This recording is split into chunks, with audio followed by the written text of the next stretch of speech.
going to talk about how best to prepare for a job interview, which for a lot of people is the most stressful part of job hunting.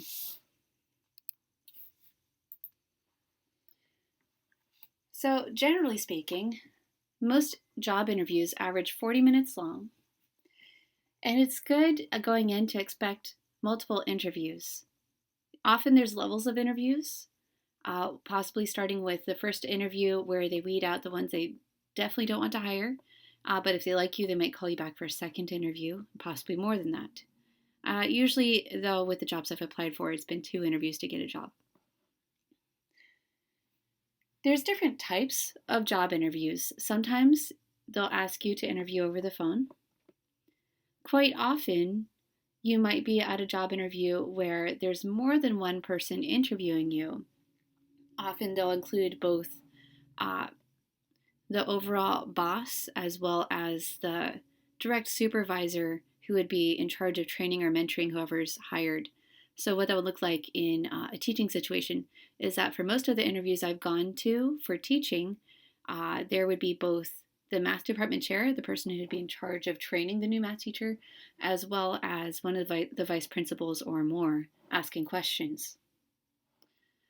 You'll also see group interviews where there's multiple interviewees applying for the same job at the same time.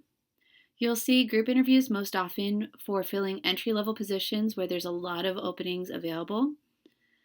And so that could range from anywhere from a group interview when you're applying to work part-time in a fast food restaurant, or a group interview when you're applying for an entry-level position as a salesperson at an insurance company. You always want to try to get to an interview at least 15 minutes early, possibly more.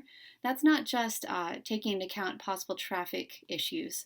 That's also because usually there's application paperwork that they want you to fill out before they interview you, and they expect you to get the paperwork done before your official interview time.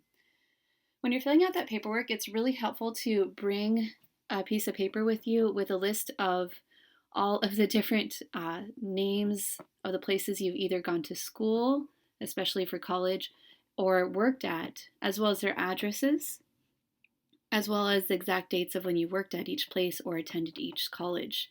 Because often these forms will ask for information like that. I suspect that sometimes they ask for addresses just to prove that it was a real college or a real business that you're putting down as on your paperwork. But I'm not really quite sure why they do that. It's especially ironic because often it's a repeat of questions that they already asked you on the online job posting, and they just want you to write the same thing all over again on paper before the interview. What to bring? When you go to a job interview, make sure you bring a list of references, usually 3 is enough, with their contact information. References are people who can testify to your work ethic. So often it's previous employers, but when you're young and you don't have previous employers, it's more often a teacher, a professor, or someone in charge of a volunteer activity that you did. It's also a good idea to bring extra copies of your resume printed out. I always liked to bring at least 3 extra copies of my resume that I could pass out to the multiple interviewers. Because that is a good way to look prepared, and it also helps you secretly kind of guide the questions that they're most likely to ask you, because if they have the resume in front of you, they'll focus on that and ask you about things that you've done on the resume, as opposed to questions that you may not have necessarily been as prepared for.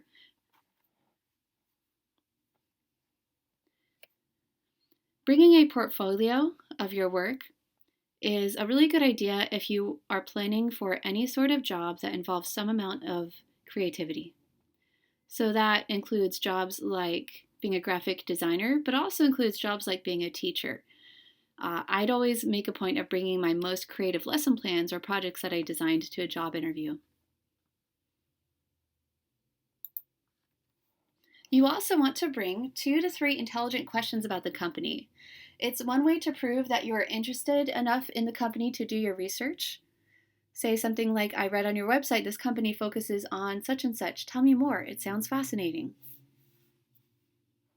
And you want to bring a notepad and pen so that you record any information that the interviewers share with you about the job opening that may not have originally been on the online posting.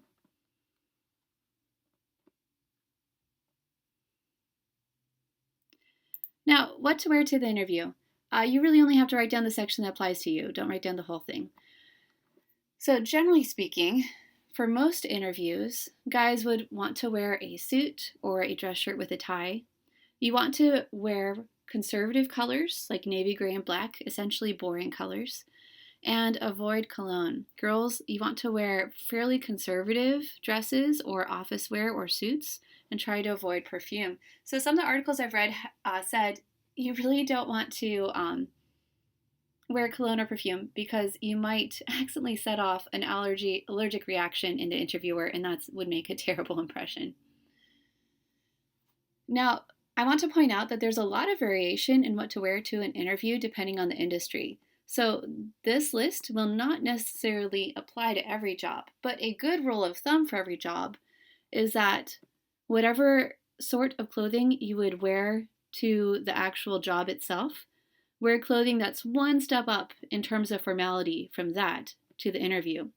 So if you're applying for a job where everyone wears t-shirts, wear a collared shirt, a polo shirt to the interview, one step up.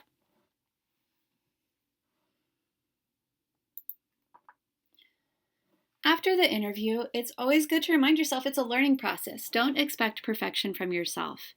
In fact, when I was looking for jobs, there were some jobs I applied for, not so much because I wanted the job itself, but because I wanted the practice interviewing. That's also a good way to help you settle down nerves if you're getting anxious right before the interview. Tell yourself, well, this is good practice. Maybe I don't really want this job, but this will be good practice to improve my interviewing skills. After the interview, you also want to note down any questions that they asked you that you want to plan better answers for in case someone asks you those same questions in your next job interview. You may also want to send a thank you email. That's almost always a good idea. It makes a good impression and shows that you're a go-getter. And then you also might want to jot down some of the things you learned about the job that will help you decide whether or not it's a job you want if it was offered to you. That's it for today's notes. Don't forget to turn in a picture of your notes on Schoology when you're done.